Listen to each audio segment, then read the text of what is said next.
चलिए दोस्तों, आज आपको हम एक लालची ब्राह्मण और तेनालीरामा की कहानी सुनाते हैं, जिसमें कैसे तेनालीरामा ने लालची ब्राह्मणों को सबक सिखाया। राजा कृष्णदेव राय की माँ अपनी अंतिम सांसें ले रही थी। उनकी अंतिम इच्छा थी कि वे ब्राह्मणों को आम दान करे, मगर आमों का मौसम खत्म हो गया था, इसलिए राजा को कहीं भी आम नहीं मिल रहे थे। उनकी माँ की अंतिम इच्छा पूरी किए बिना परलोक सिधार गई। राजा कृष्णदेव राय इस बात से बहुत दुखी थे और चिंतित थे। उन्होंने एक ब्राह्मण से इसका उपाय पूछा। ब्राह्मण बड़ा लालची था और उसने सोचा, वाह, यह धन कमाने का बहुत अच्छा और सुनहरा मौका है। उसने गंभीर स्वर में कहा, महाराज, आपकी माँ की आत्मा को तभी शांति मिलेगी जब आप सोने के आम ब्राह्मणों को दान में देंगे। राजा कृष्णदेव राय एक धार्मिक व्यक्ति थे, इसलिए उन्होंने ब्राह्मणों की बात मान ली। उन्होंने सोने के आम बनवाए तथा उन्हें ब्राह्मणों को दान कर दिया। प्रसन्नचित्त ब्राह्मणों ने राजा को गुणगान गाए और उन्होंने विश्वास दिलाया अब उनकी माँ की आत्मा स्वर्ग में शांतिपूर्वक रहेंगी। लेकिन तेनालीरामा ब्राह्मणों की चालाकी को समझ गया था।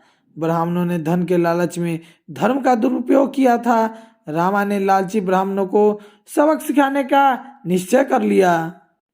रामा ने उन ब्राह्मणों से निवेदन किया, आज मेरी माँ की बरसी है, इसलिए कृपा कर घर आकर पूजा करे। ब्राह्मण यह सोचकर कि और अधिक धन कमाने का बहुत अच्छा मौका है, तुरंत तैयार हो गए। वो तेनालीरामा के घर पहुंचकर सभी ब्राह्मण दान तथा पूजा की प्रतीक्षा करने लगे।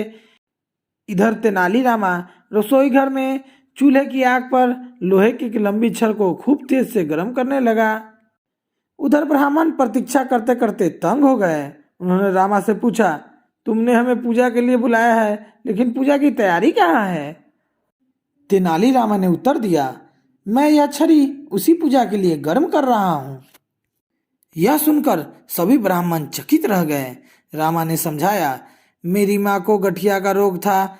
दर्द कम करने के लिए उन्होंने लोहे की गर्म छड़ी की इच्छा की थी, परंतु बेचारी गर्म छड़ी का उपयोग करने से पहले ही उनका देहांत हो गया और उनकी अंतिम इच्छा अधूरी रह गई। जिस तरह से आपने राजा की माँ की अंतिम इच्छा पूरी करके उन्हें आत्मा की शांति दी, उसी तरह मेरी माँ की भी अंतिम इच्छा पूरी करके उनकी आत्मा को शांति देने में आप सभी सहायता कर सकते हैं।